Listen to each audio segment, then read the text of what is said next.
फ़न हूअं त फ़नकार जी ई मिल्कियत हूंदो आहे, पर फ़न हमेशह पंहिंजे फ़नकार सां गॾु न हलंदो आहे। कॾहिं कॾहिं फ़न जा महिराणा ॾिया त जलंदा रहनि था, पर उन्हनि ॾींहनि खे रोशनी ॾियण वारा हथ ज़ख़म खणी बेआस थी वेंदा आहिनि। सिंधी मौसीक़ीअ जो वॾो नालो सुरनि जो रखवालो उस्ताद बादल राही बि अॼु अहिड़े ई तकलीफ़ जे लीके में बीठो आहे, जिते फ़न जी अज़मत साॻी आहे, पर फ़नकार जी ताक़त टुटी पई आहे। पिते में पथरी ऐं ॿियनि ॾुखियनि बीमारियुनि सबबि बादल जी सिहत सख़्तु मुतासिर थी आहे। संदसि जिस्म जेको कॾहिं 84 किलोग्राम जी ताक़त ऐं तवानाई जो निशान हो, अॼु सिर्फ़ु 50 किलोग्राम जी कमज़ोरीअ में सुकी वियो आहे। मूंखे पहिरीं पिते में पथरी थी, पोइ मूं पंहिंजे हिसाब सां कुझु फंक्शन बि कयुमि पिए, कुझु प्रोग्राम बि करे उन मां कुझु रोज़ी ऐं गुज़र सफ़र कयुमि पिए।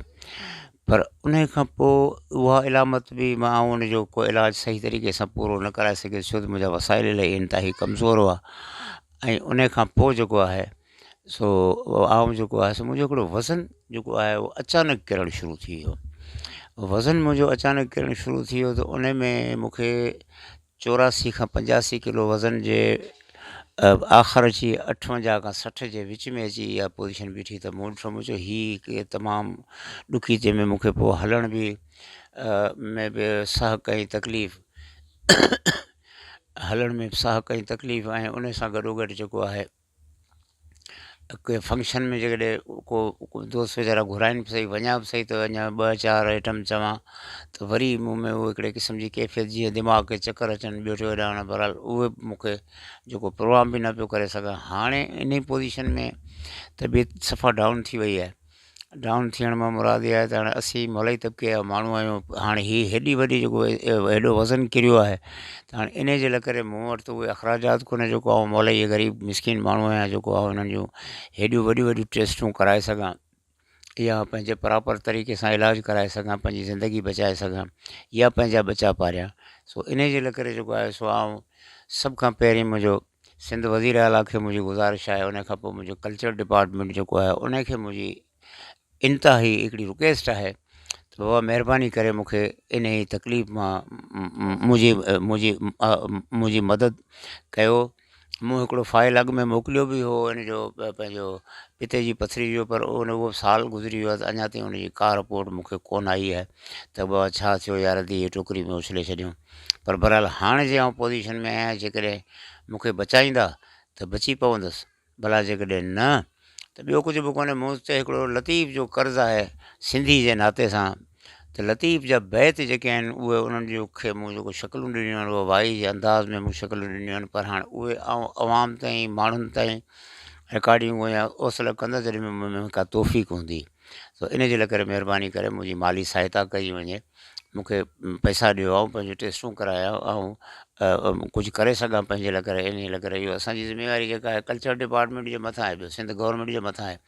इहा जेकॾहिं महिरबानी थी सघे त असांजी ज़िंदगी बची पवंदी। हिन ॾुखे मरहले में डॉक्टरनि जो ॿुधायल 10 लख रुपयनि जो ख़र्चु संदसि वस खां ॿाहिरि आहे, ऐं हीअ ॻाल्हि दिलि में बेचैनी पैदा करे थी। बादल राही उन्हनि थोरनि ज़हीन मौसीक़ारनि मां आहे जन वटि धुनूं फ़क़ति सिख्या जे ज़रिए न, पर अलाह साईं जे बख़्शियल इल्हाम तौरु निकिरनि थियूं। रोज़ जे बुनियाद ते नयूं धुनूं तरतीब ॾेई सघे थो, ऐं इहा फ़क़ति सलाहियत न आहे, पर फ़न जी दुनिया में हिकु एजाज़ आहे। सिंध टीवी नेटवर्क जो प्रोग्राम सलाम सिंध संदसि हिन एजाज़ जो ज़िंदह सबूत आहे, जिते हू रोज़ 3 या 4 नवनि कलामनि खे सुरनि जो लिबास पाराए पेश कंदो रहियो आहे। वॾनि शाइरनि जे गज़लनि खां वठी नवनि शाइरनि जे सादनि लफ़्ज़नि ताईं बादल हर कलाम खे सुरीलो बणायो, उन में रूह फूकियो, ऐं सिंधी संगीत जे राहुनि में उमीद जा चिराग ॿारिया।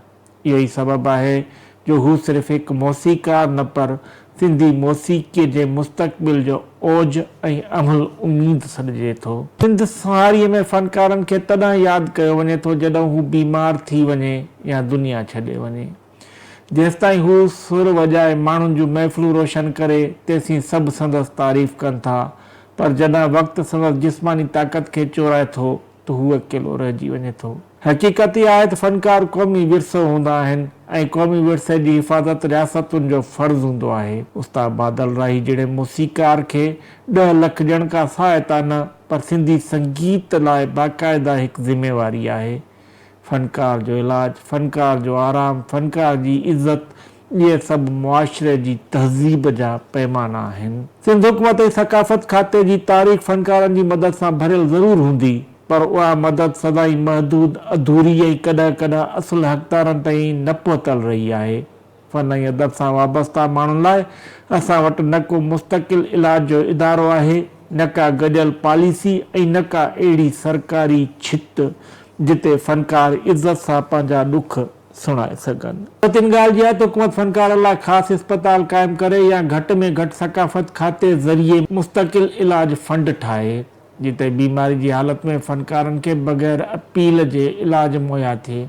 अहिड़ी पॉलिसी ठाही वञे त जीअं हर मौसीकार, शाइर, अदीब, अदाकार ऐं सहाफ़ी जी सिहत सरकारी ज़िम्मेवारी बणिजे। हैरत इन ॻाल्हि ते आहे त सिंध असेंबली में अहिड़े मौज़ूअ ते कॾहिं को तफ़सीली बहस नाहे थियो। कंहिं बि MP खे इहा सघ कोन्हे थी त असेंबली में बीही चवे त फ़नून लतीफ़ा सिंध जो रूह आहे ऐं उन जी बका लाइ सरकारी सतह ते मज़बूत क़दमनि जी ज़रूरत आहे। जेकॾहिं को सियासतदान अॼु इहो क़दम खणे त इहा फ़क़ति हिकु फलाह जी कोशिश न, पर तारीख़ जो रोशन वरक़ बणिजी सघे थी। उस्ताद बादल राही जी ज़िंदगी बचाइण सभ खां अॻिते, सभ खां पहिरीं ऐं सभ खां अहम ज़रूरत आहे। हीउ शख़्स, ही फनकार, ही सुरनि जो मुसाफ़िर, सिंध जी मौसीक़ार रूह जी अलामत आहे। संदसि ज़िंदगी ॼण मौसीक़ी धुननि, सुरीले सुरनि ऐं लतीफ़ी रवायतुनि जे बका जी ज़िंदगी आहे। सभिनी जी ज़िम्मेवारी आहे त उन क़ीमती असासे जी संभाल कनि जीअं हू ॿीहर पंहिंजे सुरनि सां सिंध खे रुशनास कराए। बादल राही जे इलाज लाइ न फ़क़ति आवाज़ उथारणु घुरिजे, पर अमली क़दम खणणु घुरिजनि त जीअं सिंध जो ही क़ीमती असासो ॿीहर पंहिंजे फ़न जी ऊचाईअ ते मोटी अचे।